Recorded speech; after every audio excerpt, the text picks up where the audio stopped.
오늘 설교 제목은 한밤중에 울려 퍼진 기도라는 제목입니다. 바울은 왜 그의 인생의 한밤중을 보내게 되었을까?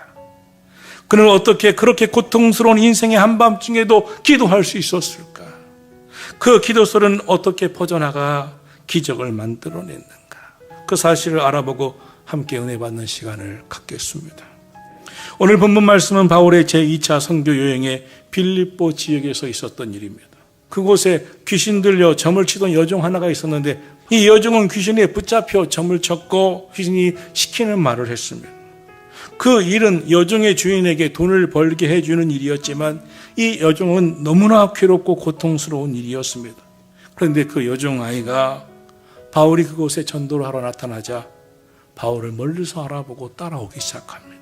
사도 바울의 영의 눈을 뜨고 볼 때 그 아이는 너무나 불쌍했습니다. 바울은 보다 못해 그 여종 아이를 향하여 선포합니다. 예수 이름으로 내가 명하노니 이 여종 아이에게서 나오라. 그러자 즉시 귀신이 떠나갑니다. 이 점치는 여종을 통해 돈을 벌던 그 주인이 더 이상 돈을 벌 수 없게 되자 바울과 실라를 붙잡아 광장으로 끌고 가 많은 사람들 앞에 참소를 합니다. 관리들은 그들의 선동에 휩싸여서 바울과 실라의 옷을 벗기고 매를 때리고 깊은 감옥에 가두게 됩니다. 본문 25절에서 한밤중에 바울과 실라가 라고 말씀하고 있습니다. 복음 전해야 하는 바울이 이 빌립보에서 선교는커녕 매를 맞고 깊은 감옥에 갇혀 고통받고 있으니 그 시간이야말로 한밤중이 아니겠습니까? 얼마나 그 시간이 억울하고 괴롭고 여기까지 어떻게 왔는데 하는 원망이 섰겠습니까? 그러나 그때 그는 원망도 불평도 짜증도 내지 않습니다. 캄캄한 한밤중에 옥중에서 오히려 하나님 앞에 간절히 기도하며 찬양하고 그 기도가 울려 퍼져나갑니다. 사도행전 16장 26절은 이에 갑자기 큰 지진이 나서 옥토가 움직이고 문이 곧 다 열리며 모든 사람의 메인 것이 다 벗어졌다고 말씀하고 있습니다. 바울의 간절한 기도는 온 옥문을 흔드는 기도였고 모든 착고를 풀어나가게 하는 기적을 일으키는 기도였습니다. 그 한밤중에 절망 가운데 있어야 할 그 시간에 부르짖는 간절한 기도 소리는 울려 퍼져나가 그 장소를 감옥이 아닌 기도 응답의 현장으로 완전히 바꾸어 놓았습니다.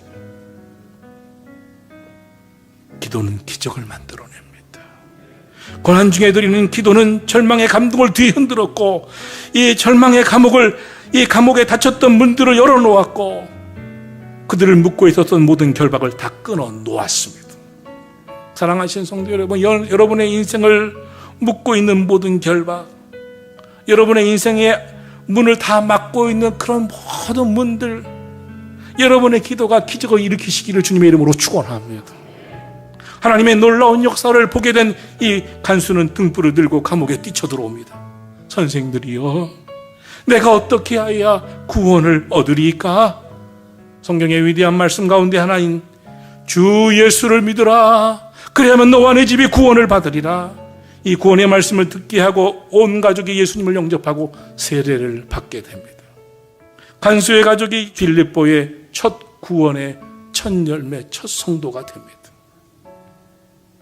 그리고 교회가 빌립보 교회가 탄생하게 됩니다. 참 하나님의 하시는 계획은 놀랍습니다. 하나님의 방법은 참 감동적입니다. 바울 일행이 매맞고 감옥에 갇히는 고난을 통해서 하나님께서 이 빌립보 지역의 전도의 열매를 맺게 하시고 계십니다. 절망에서 드린 기도가, 한밤중에 울려 퍼진 기도가 이 빌립보의 희망이 되고 빌립보의 교회를 세우게 됩니다. 여러분, 어떤 순간에도 진정한 그리스도인의 삶의 모습을 꼭 유지하면서 가족을 꼭 복음을 전하여 구원에 이르게 하시기를 주의 이름으로 축원합니다. 절망스러운 순간에도 믿음을 지켜나가는 여러분이 되셔야, 한밤중에 인생이라도 그 가운데 여러분의 기도가 울려 퍼져나가야 기적이 일어나는 줄 믿으시기를 주의 이름으로 축원합니다. 예수 믿는 사람은 영혼을 살리는 능력이 있어야 됩니다. 사람은 만나는 사람에게 영향을 입습니다. 그럼 우리는 내 옆에 있는 사람에게 나를 보면서 무슨 생각이 나야 하겠습니까? 나도 예수 믿고 싶다. 나도 기도하고 싶다. 나도 저분처럼 하나님 말씀대로 살고 싶다. 나도 예배 드리고 싶다. 나도 성전에 가서 봉사하고 싶다. 그런 감동을 일으켜야 하지 않겠습니까? 사도 바울은 이미 그 간수에게 나는 이분의 영적인 제자라고 하는 마음의 감동을 갖게 했습니다. 어려운 일 만났을 때 평소보다 인격이 높아지는 사람이 있고 오히려 낮아지는 형편없는 사람도 봅니다.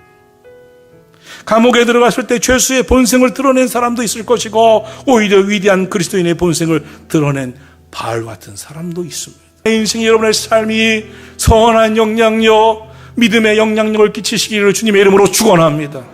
우리가 영혼 구원하고 살려내야 할 사람 어디든지 있습니다. 우리 가정에도 그 영혼 구원해야 할 분들이 있습니다. 우리 직장에도, 우리가 만나는 친구들 중에도 예수님께로 인도해야 할 영혼들이 있습니다. 사도 바울은 감옥에서 사람을 살려냈어요. 사도 바울은 감옥에서 영혼을 구원했습니다. 감옥이 아닌 교회로 만들었습니다. 우리 인생에도 바울과 실라가 억울한 눈명을 쓰고 감옥에 갇혀 고통을 겪었었던 것 같은 절망의 밤, 고통의 밤이 올 때가 있습니다. 아무도 도와줄 수 없는 밤, 홀로 있어야 하는 외로운 밤, 벼랑 끝에 선 것처럼 모든 소망이 다 끊어진 밤을 만나서 하나님도 나를 떠난 게 아닌가 라고 느껴질 때가 있습니다. 그러나 여러분, 하나님 믿는 성도에게는 절망의 밤은 오히려 끝이 아니라 희망의 새벽이 다가오는 시간임을 믿으시기를 주님의 이름으로 축원합니다. 어떤 절망이 다가와도 주저하지 말고 모든 문제 해결자 되신 하나님 앞에 간절히 기도하시고 여러분의 기도가 울려 퍼져나갈 수 있게 되기를 주님의 이름으로 축원합니다.